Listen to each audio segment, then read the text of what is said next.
Ya, ratusan kepala daerah telah selesai menjalani tes kesehatan. Mereka kemudian akan menjalani retret yang digelar di Akademi Militer Magelang mulai tanggal 21 hingga 28 Februari 2025. Ratusan kepala daerah telah rampung melakukan tes kesehatan di kantor Kementerian Dalam Negeri Jakarta Pusat yang telah dilaksanakan sejak Minggu pagi. Tes kesehatan yang meliputi pengecekan tensi, gula darah, asam urat, dan kadar kolesterol tersebut dilakukan sebelum para kepala daerah terpilih dilantik pada tanggal 20 Februari 2025 mendatang. Sejumlah kepala daerah terpilih mulai dari Gubernur Jawa Barat terpilih Deddy Mulyadi, Gubernur Jawa Timur terpilih Khofifah Indar Parawansa, hingga Gubernur Jawa Tengah terpilih Ahmad Lutfi mengaku siap menjalani pelantikan yang diikuti oleh kegiatan retret di Akademi Militer Magelang pada tanggal 21 Februari hingga 28 Februari 2025. Nggak ada siapin apa-apa, kan dilantik cuman datang dilantik pakai baju yang biasa dipakainya 5 tahun sekali, itu baju itu. Ya siap saja dilantik, yang penting kan bukan proses seremoni pelantikannya, tapi kesiapan kita dalam memimpin, mau diarahin kemana masyarakat, bagaimana optimalisasi anggaran, langkah-langkah apa yang mesti dilakukan agar terjadi percepatan pembangunan, itu yang penting. Ya, tadi saya tanya kepada Pak Wamen, sepertinya berangkat masing-masing. Yang penting jam 15 sudah sampai di Magelang. Itu sih kawan-kawan.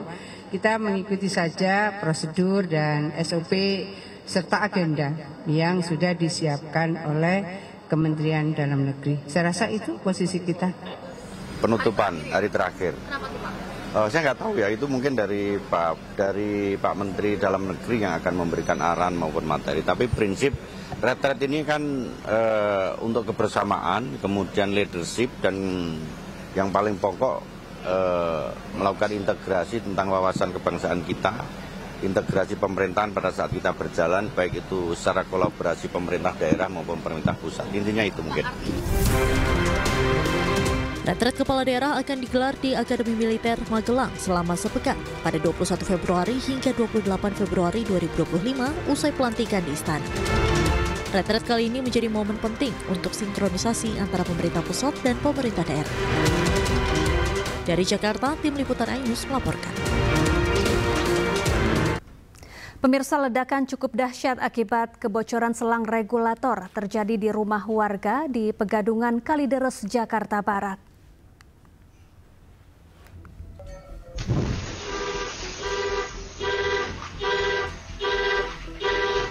Dari rekaman video CCTV, nampak ledakan hebat melanda sebuah rumah di perumahan Golden Palm, Pegadungan Kalideres, Jakarta Barat. Ledakan diduga akibat kebocoran dari selang regulator gas. Peristiwa ledakan ini terjadi saat pemilik rumah serta warga sekitar tengah beribadah di luar rumah. Satpam yang tengah melintas nyaris menjadi korban, hanya saja mengalami bising sesaat pada bagian telinga. Kejadian kemarin hari Minggu itu jam 12 siang, kebenaran warga lagi banyak yang ibadah dan keadaan sepi.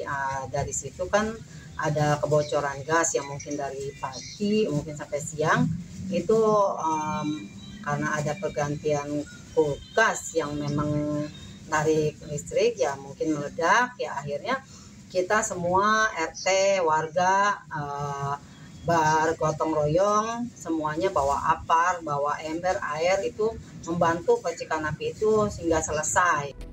Saat ini, kasus ledakan gas sedang ditangani Kepolisian Sektor Kalideres, Jakarta Barat. Dari Jakarta, Miftahul Gani, iNews melaporkan.